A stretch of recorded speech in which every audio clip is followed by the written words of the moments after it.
L'Union européenne se compose de 28 pays qui collaborent dans de nombreux domaines.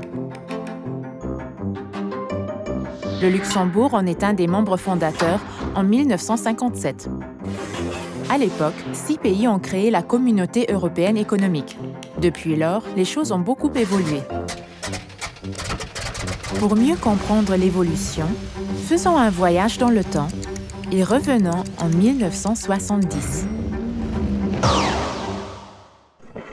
Ceux qui se rendent à l'étranger doivent passer par la douane où ils peuvent être contrôlés. Si on veut aller faire des courses à Trèves ou à Metz, on doit d'abord changer ses francs luxembourgeois en marques allemands ou en francs français. Il est compliqué d'aller travailler dans un autre pays et d'y élire domicile.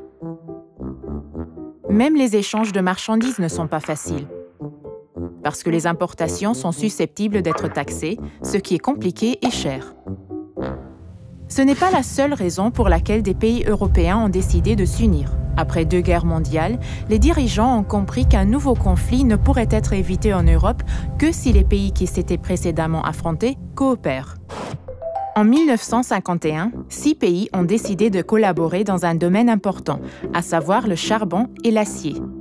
L'Allemagne, la France, l'Italie et dès le début aussi la Belgique, les Pays-Bas et le Luxembourg ont mis en place une première organisation dont le siège fut établi à Luxembourg, la Communauté européenne du charbon et de l'acier. Même pour de grands pays comme la France ou l'Allemagne, il est clair que l'influence au niveau mondial est d'autant plus grande que l'on se réunit à plusieurs. Étant membre d'une organisation internationale, le Luxembourg, petit pays, est d'autant plus considéré et respecté par ses partenaires. Il est à pied d'égalité dans la prise de décision européenne. Depuis les débuts des communautés européennes jusqu'aujourd'hui, l'Europe s'est transformée à maints égards. L'élément le plus visible est l'adhésion de nouveaux membres, par étapes successives, dans l'Union européenne. Certains pays n'ont pu adhérer à l'Union qu'après la chute du mur de Berlin.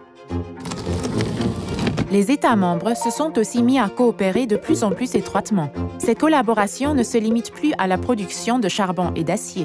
Les membres essayent de se mettre d'accord dans bon nombre de domaines. Cela peut concerner par exemple la mobilité, le changement climatique ou la sécurité alimentaire, mais aussi des questions monétaires ou économiques. Il est devenu plus facile de travailler ou de faire des études dans un autre pays européen. On peut entre-temps utiliser son téléphone portable au même tarif que dans le pays de résidence. Un citoyen européen qui réside dans un autre pays européen ne peut être traité moins favorablement que les ressortissants de ce pays. Il a même le droit de participer aux élections communales et européennes. De même, il peut influencer la politique européenne par l'intermédiaire d'une initiative citoyenne européenne. L'Union européenne est également visible à travers ses symboles. Elle a son propre drapeau et son hymne. La coopération entre les pays exige des règles et des institutions communes. Suivant un de ces principes, les pays plus grands sont représentés au Parlement européen par davantage de députés que les plus petits. Le Luxembourg a en tout 6 députés européens. Les règles qui régissent la coopération européenne sont proposées par la Commission européenne, une institution dont le siège est à Bruxelles. Les représentants gouvernementaux, qui se réunissent au sein des différents conseils de ministres, et le Parlement européen doivent se mettre d'accord sur les textes européens. Enfin, certains textes nécessitent aussi l'approbation des parlements nationaux.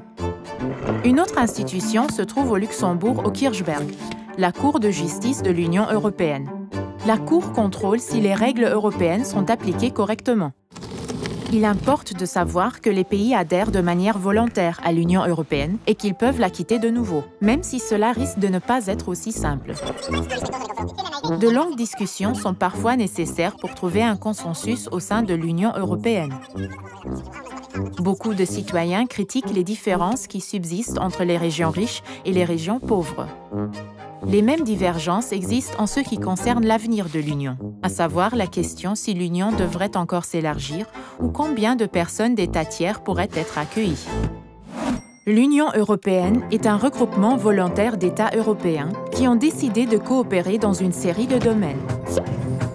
Elle s'est élargie au fil des années, s'est transformée et s'est dotée d'institutions démocratiques importantes, comme par exemple le Parlement européen.